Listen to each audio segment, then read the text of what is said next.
This idea of touching two worlds is about my experience going back and forth between the world of aliveness and the world of grief. Really had a profound experience of using MDMA to have a different reckoning with my own grief and with my father's death. How do we use these tools, which are biochemical, they're therapeutic, but they're also really spiritual in nature? We have to fight for the integration of our full selves in our healing work.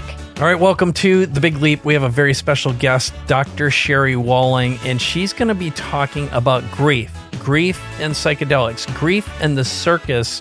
And one of my biggest takeaways from this is I got to ask a very deep, touching question about dealing with the grief of the upcoming loss of my parents and how we're dealing with that as a family with my other three siblings. It was really, really, really powerful and meaningful to me. Okay? This was a fascinating conversation because what you're going to hear are some new ways to be with grief, some new surprising ways that you can deal with grief, which is something that touches everyone.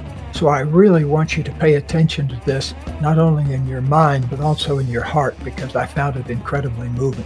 Dr. Sherry. Ooh, this is going to be a fabulous conversation in which we talk about how grief transforms and makes you different than you expected. Not always worse. Sometimes it has deep, deep lessons that help make your life better. All right. Well, all that and more in this episode of The Big Leap. Stick around, join us, and share this with anyone you know who's going through the experience of grief right now.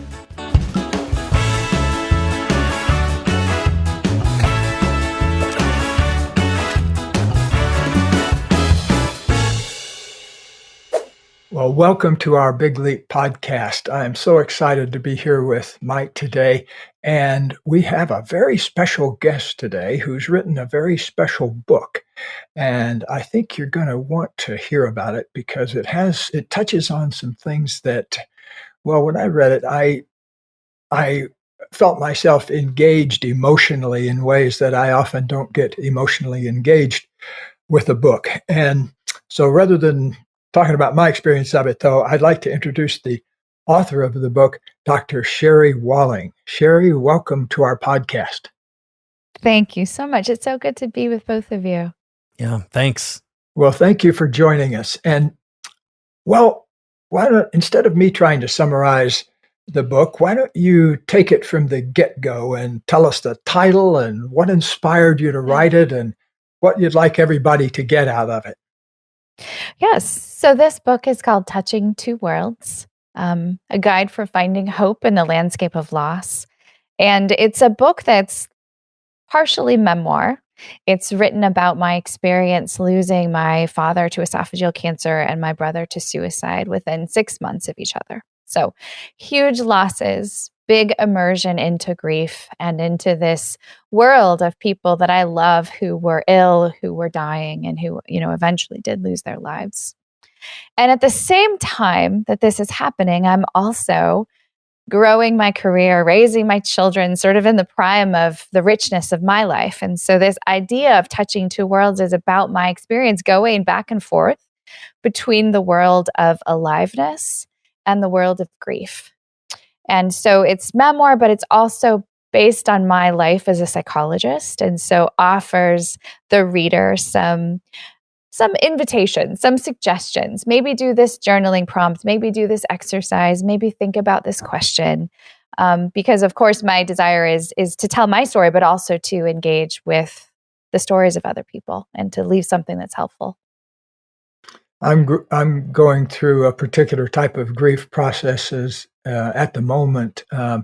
My older brother, who's 85, has been going more into Parkinson's dementia, and he's my only sibling, and he was always the kind of the golden boy and the person that I looked up to and everybody looked up to. And I had never thought about it before, but as his mental abilities have begun to change and go in different directions, it's tugged on grief in me. So I guess I'm saying I found your book of value not just about people who have died, but in grief processes that I was going through with real Yeah. life people too that are still living. Yeah, grief is obviously the emotional reaction to loss, and you're watching your brother be lost slowly, which is, I think, its own kind of unique pain. But so many of us are grieving, not just grief according to death, but grief according to distance relationships, the end of marriages, loss of jobs. There's all kinds of grief circulating in the world right now.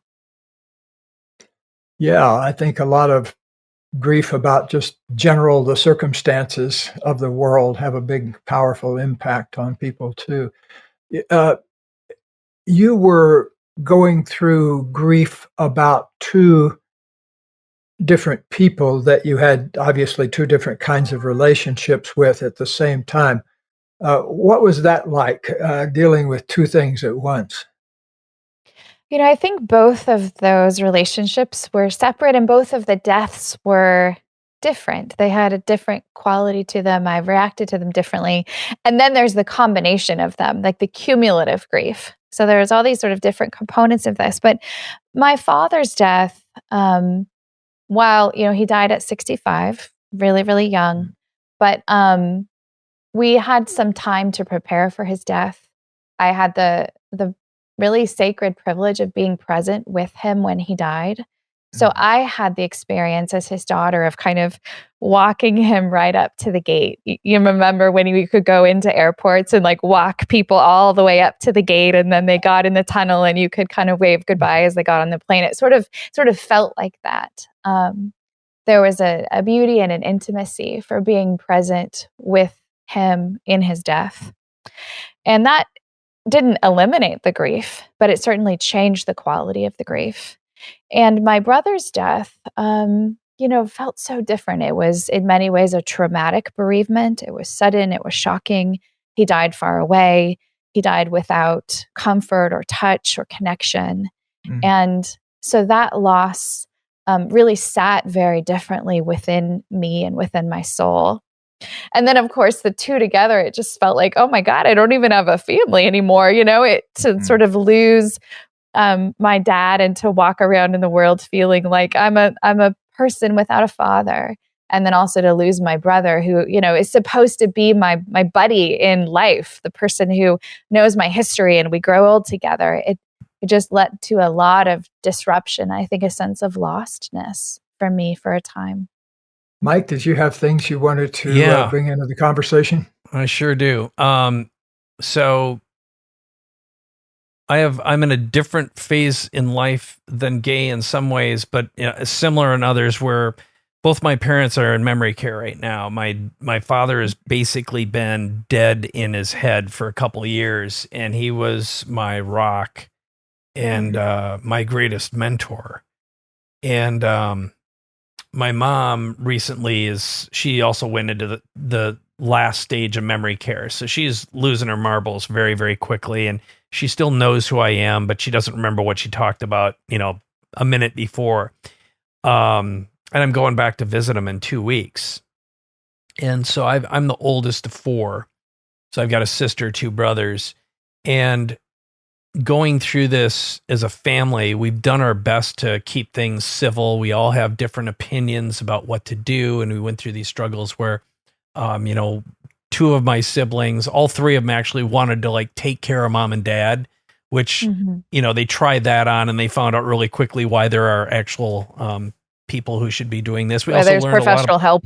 Totally. Yeah. And for them, there are two of them, they had marital issues because, it's a full-time job plus some. And, so I'm grateful for the fact that we've been able to consciously let them go. At the same time, it's created an enormous amount of, shock in the family, just the way everyone deals with what they deal with in ways that I couldn't have imagined.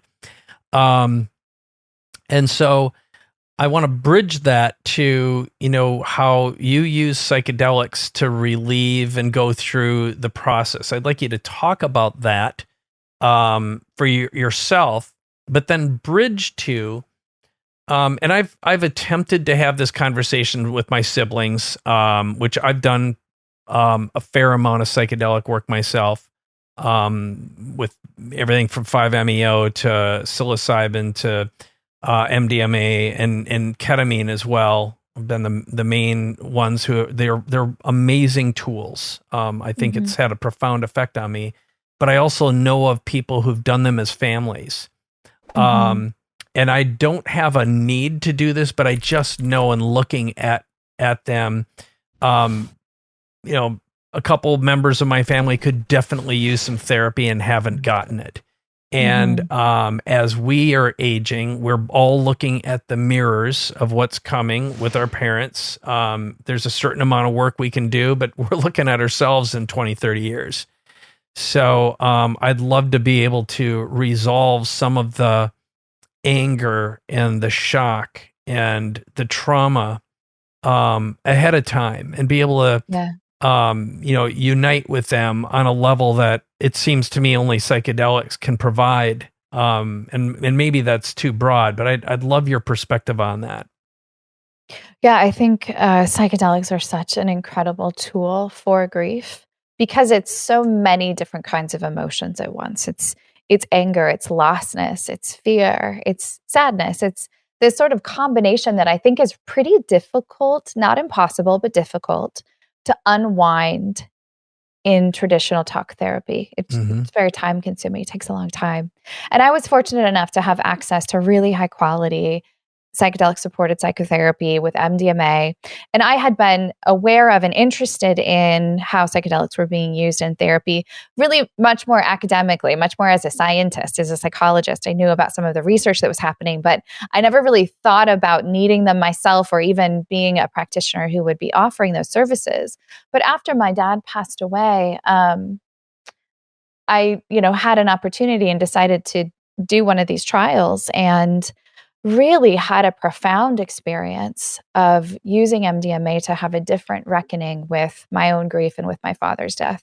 And for me, this looked specifically like returning in the session to the moment of my dad's death, but instead of being really focused on him and on my mother's experience, on my brother's, like in my role in real life, quote unquote, I was the functioning daughter psychologist, right? Take care of everybody, make sure everyone's comfortable, do your job.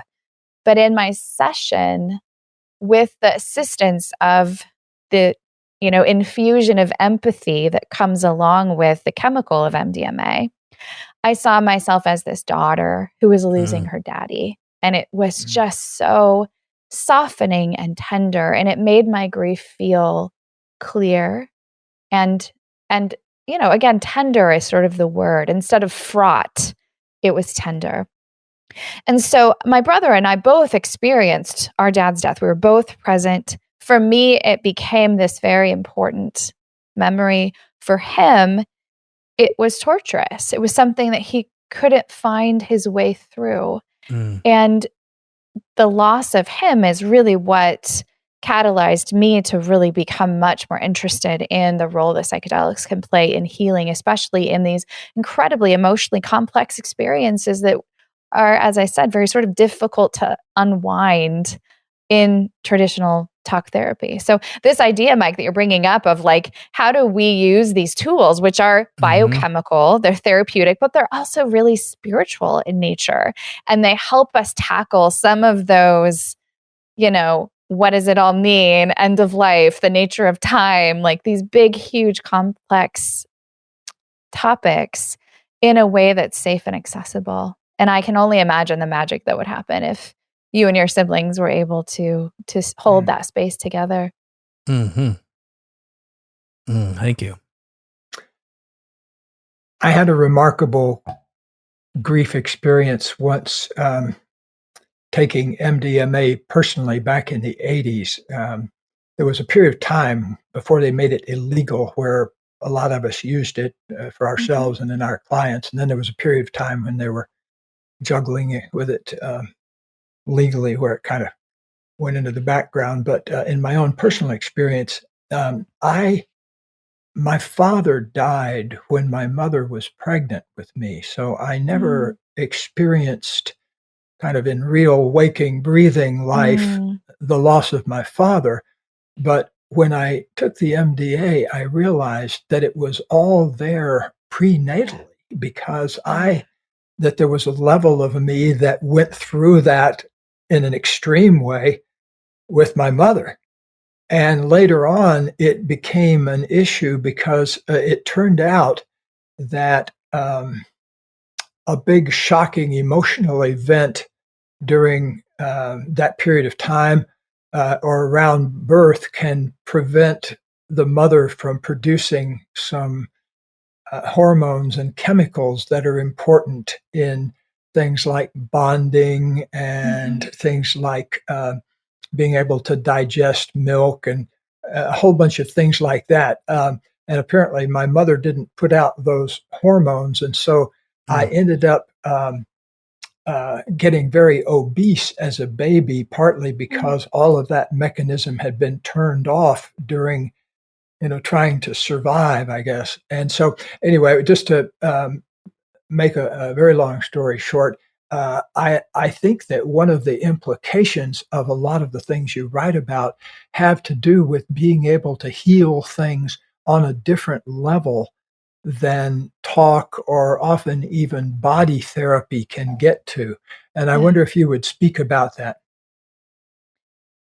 Yeah, I think it's been really sort of sad, I guess, is the word that comes to mind, to step back and watch my field, the field of psychology, and the way that we relate to medicine and the way that we relate to spirituality, and that we've segmented ourselves off into these little bits. So you go to your physician when you're struggling with your weight, or you go to your psychologist when you're feeling sad, and you go to your clergy when, you have something to be forgiven for.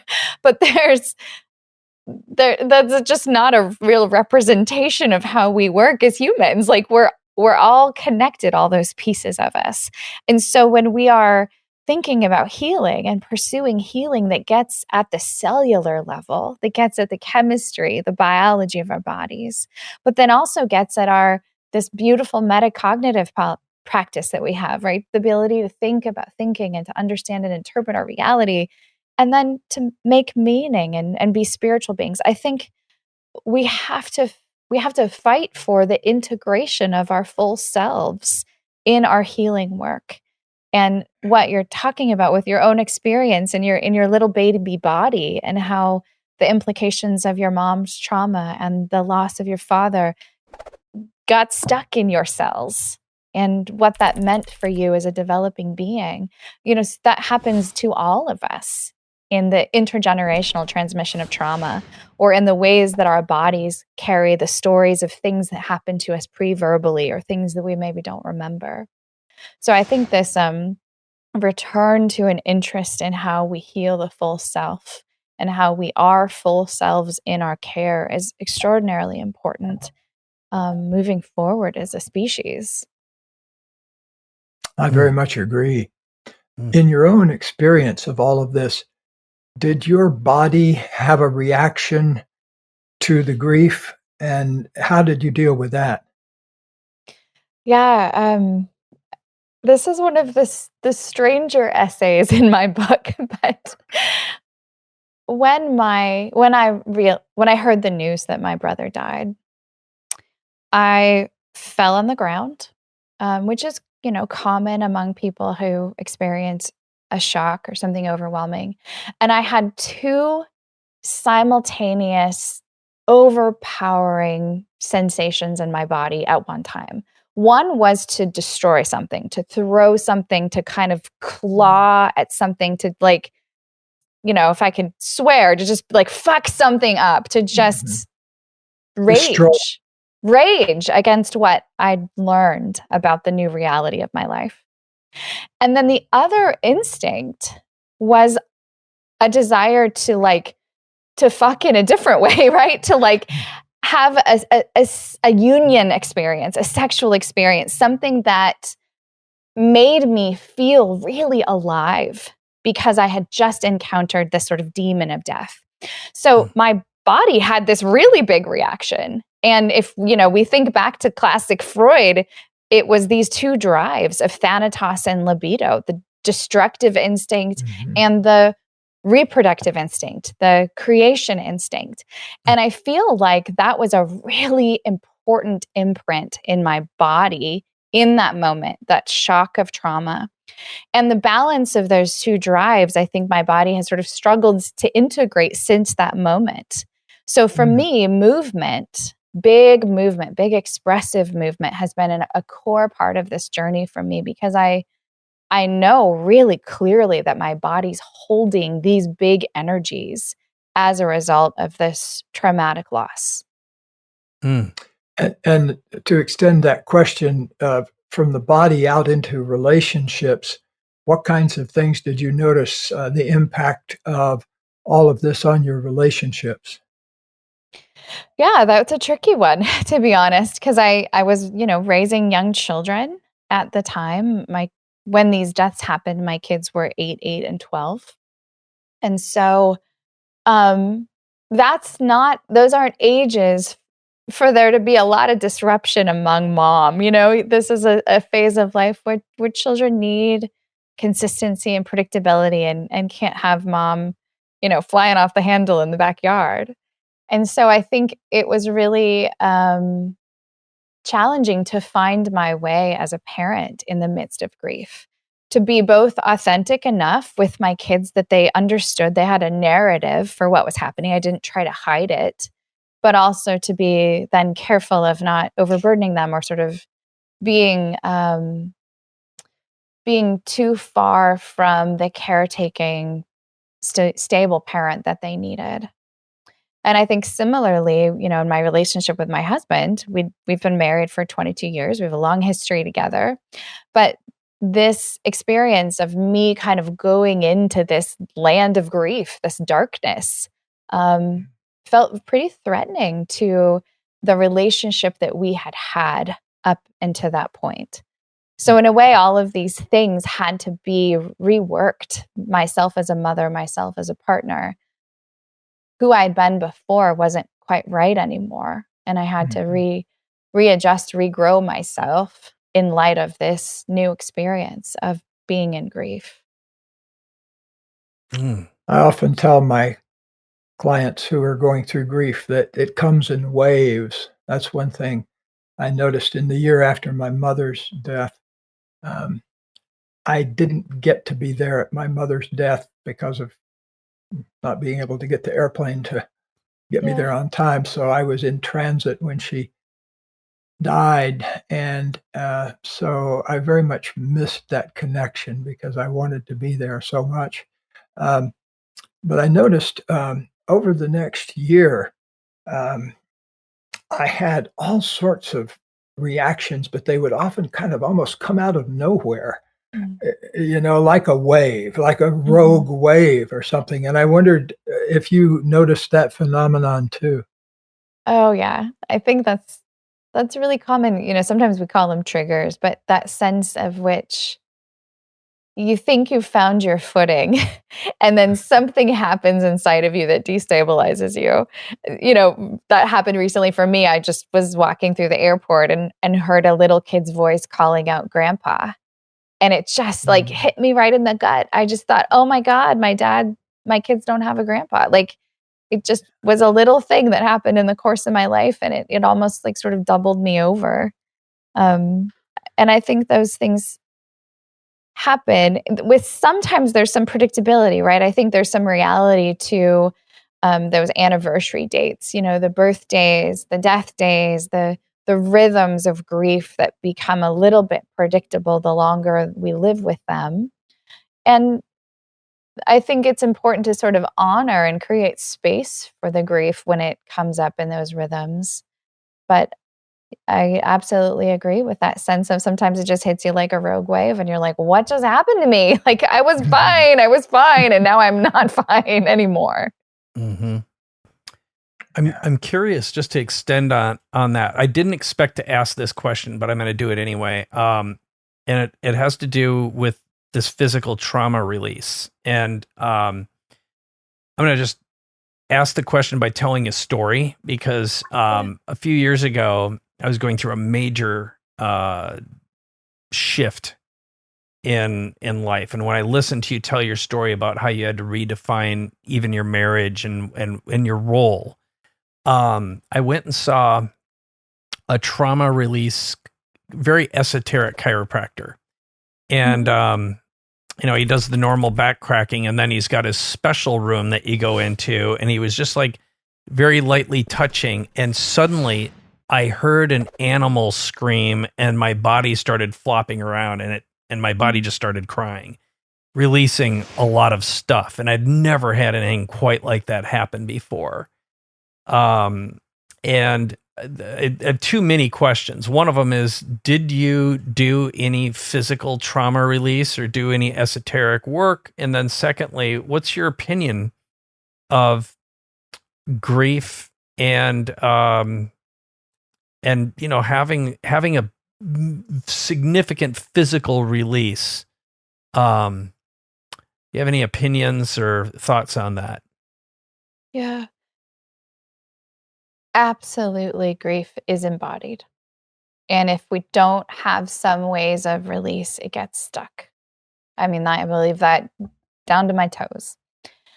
I think that release can look very different. I think psychedelics can be a release. I mean, I had a psychedelic session after my brother died where I was running from a fire, and I was 100% sure that I just had to run for my life. And it was terrifying. And I huddled under the blanket. It's sort of like this wild, scared animal. And it wasn't like a fun psychedelic experience. Anybody who thinks that like psychedelics are fun, when they're done in therapy, your body is working these things out. And so for me, I think that was a big release. The other thing that may be a little bit surprising, but I started a very serious practice in the circus arts. I was going to ask that next, but I wanted to bridge to it. which is, not necessarily under the guise of a professional healer, but I will say that for me, standing on the platform of the flying trapeze and putting my hands on that bar and having the moment of like, I have to just jump.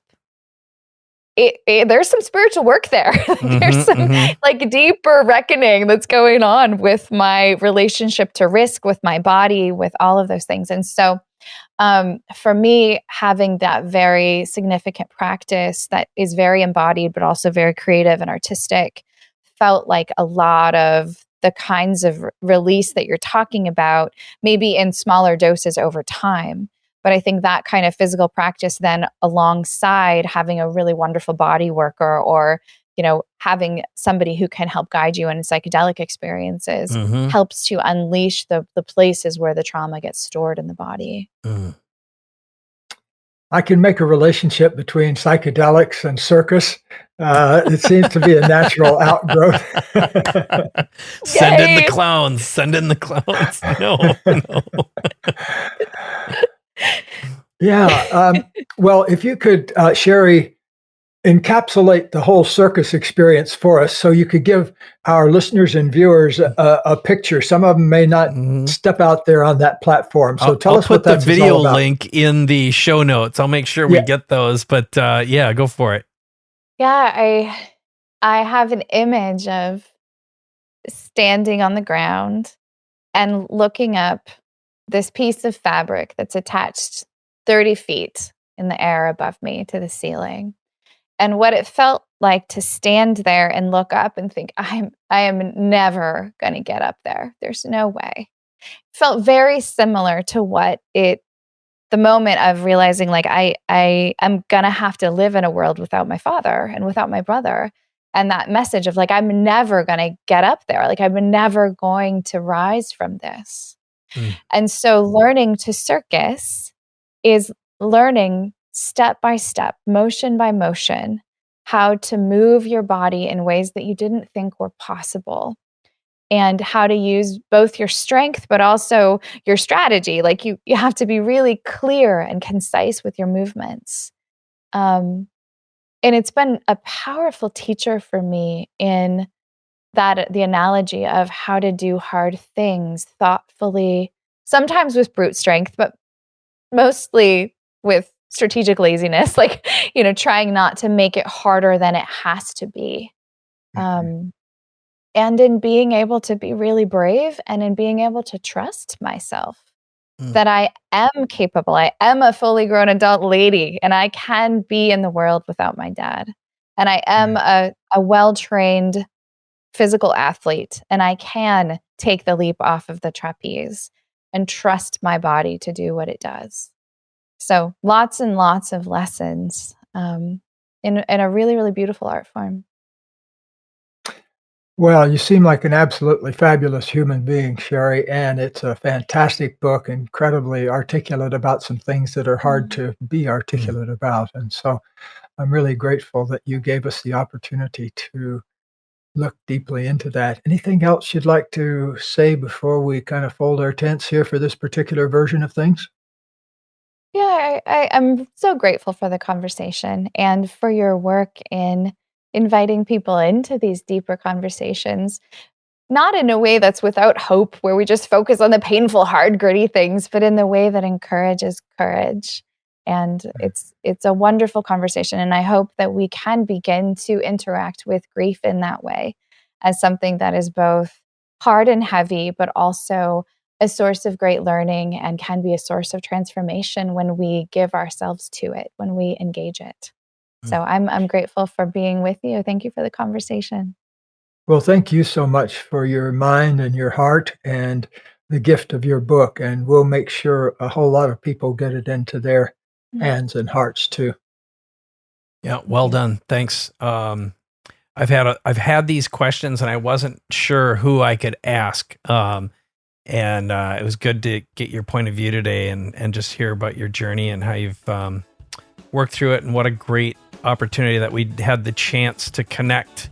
And the fact that you and Vivian have a history together was great. So thanks for your time. This has been awesome. Yeah, wonderful. Thank you so much. All right. Come sit in our living room in California sometime. My pleasure. I'm on my way. Be right there.